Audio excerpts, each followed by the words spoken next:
Everybody, welcome back for another Eiyuden Chronicle update. Excuse my voice, I have been sick for the last week, so if I sound off, that's what's going on.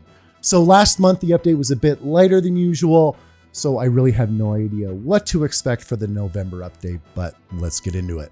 Hey there, heroes. While many of us may still be clinging onto the last crisp days of fall, winter is just around the corner, meaning it's time to welcome in the holiday season with our November monthly update. Production updates, character profile. Okay, we were missing one of these for the first time ever last month. Stadler. Okay, looks like we got definitely like a drill sergeant type character here with this guy. Let's see. Profession. A soldier in the League of Nations, gender male, age 42, so an older character. Favorite food, chili con carne? I believe that's how you say that.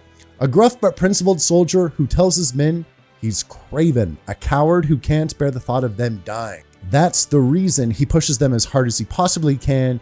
He knows the name of every soldier he's ever met or trained. I'm going to hammer every last one of you soft, undisciplined little maggots into iron. Now get running.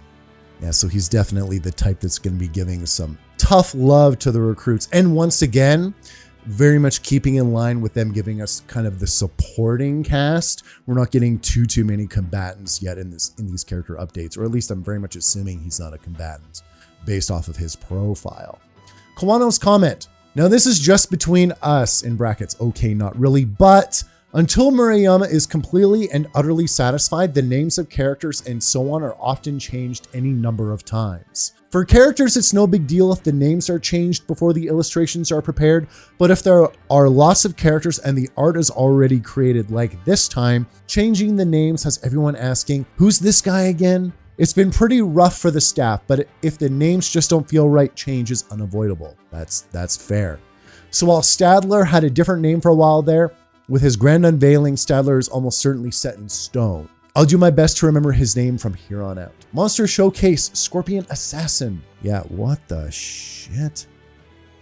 Yeah, keeping it up with the monster art. All right. So provoking a battle with this foe is a risk few choose to take, lest they be torn apart in its giant claws, or conferred an even worse death by its poisonous stinger. It's a pretty brutal looking scorpion. Okay. Murayama's monthly development report. There are many different approaches to working on a story. There are a range of perspectives and each creator has their own interpretation. Amidst all that, there are several things to bear in mind. There's a scene in a certain movie where a father is helping his child with writing practice. The father reads the child's writing, then gives the following advice. Now write the same thing again, but with half the words. That scene made an incredibly deep impression on me.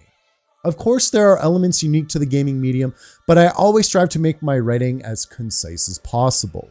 We certainly want to maintain the unique feeling and individuality of our characters, but we also don't want the script to become unnecessarily long.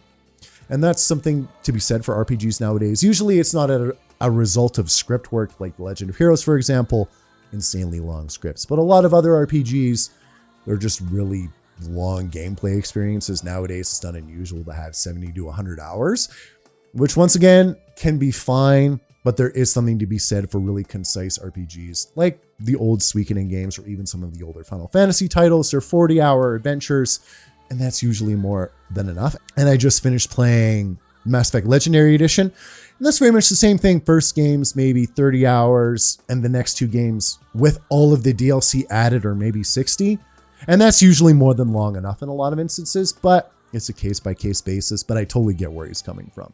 And it just, with shorter RPGs, way more replayability with them too, at least for me. The reader is often aware of the slightest change in nuance in a character's expression, as well as the underlying mood and emotion behind those words. We need to trust in that awareness as much as possible and cut out extraneous descriptions. On the other hand, when explaining things like game mechanics, there's no such thing as too much detail. Is this part understandable, or have I just assumed it is? Is it only comprehensible because of what I know already? That's something that I'm always on the lookout for. A word from the team, J Diary Volume 4. Hello there. Whenever the time to write this segment comes around, it always opens my eyes to the complete changes in the seasons. Murakami J here. I'm working from home as always, and autumn is here, or is it winter already? I'm feeling upbeat and continuing to make progress on the project, this time without dreading my AC bill. As these pleasant days drift by, I'm worried my wanderlust may soon overtake me. Actually, my favorite pastime is traveling. Before this current situation, I'd usually set off on a trip whenever a holiday rolled around. My work kept me from taking long vacations, so I would bounce from place to place during jaunts over weekends and holidays. Short trips abroad were especially hectic and exciting. Yeah, that seems like an aspect of a bygone era nowadays, am I right?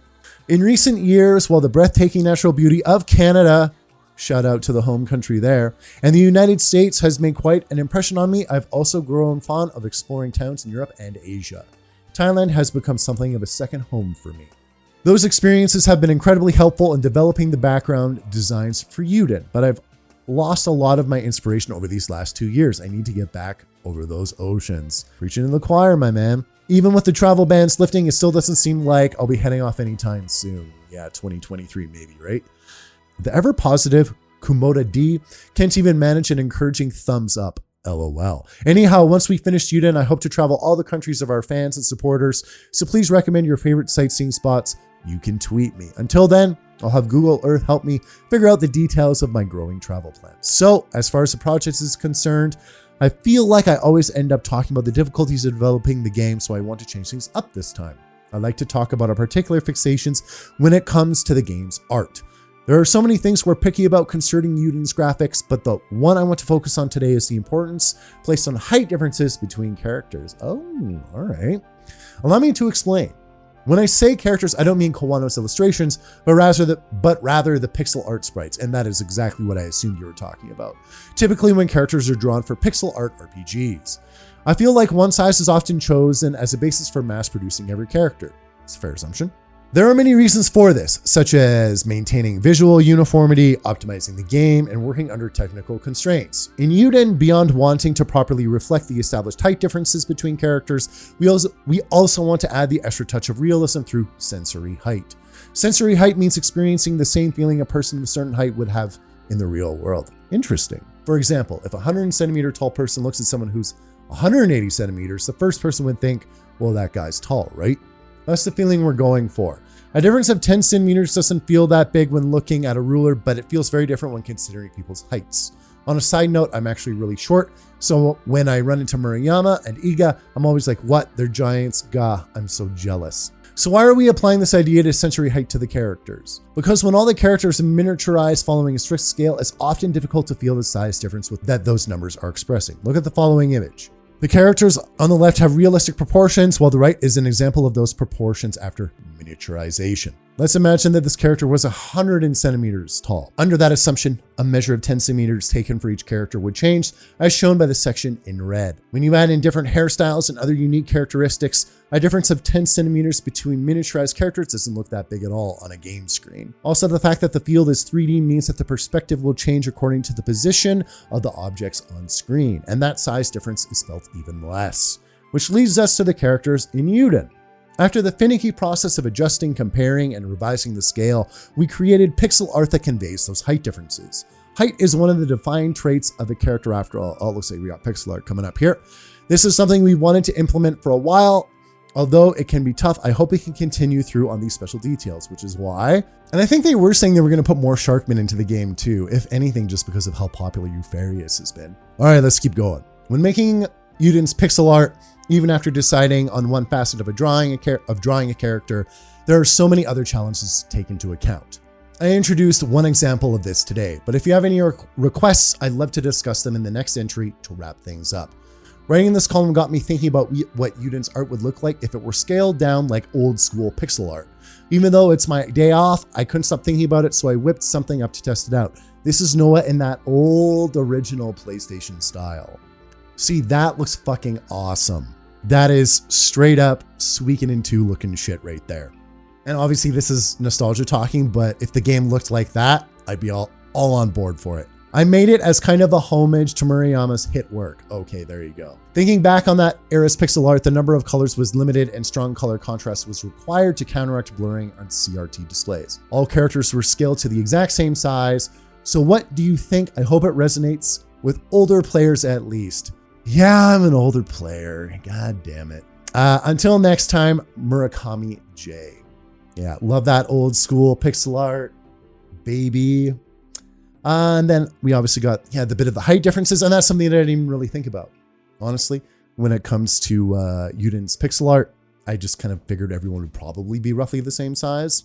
Didn't put too much thought into it. And I think even in Suikoden 2, you had some characters that were quite a bit larger than others, especially with the monsters, but that was pretty rare. Generally, they all were pretty standardized. Some good looking monster art again, absolutely. And then we got another support type character with our drill instructor Stadler.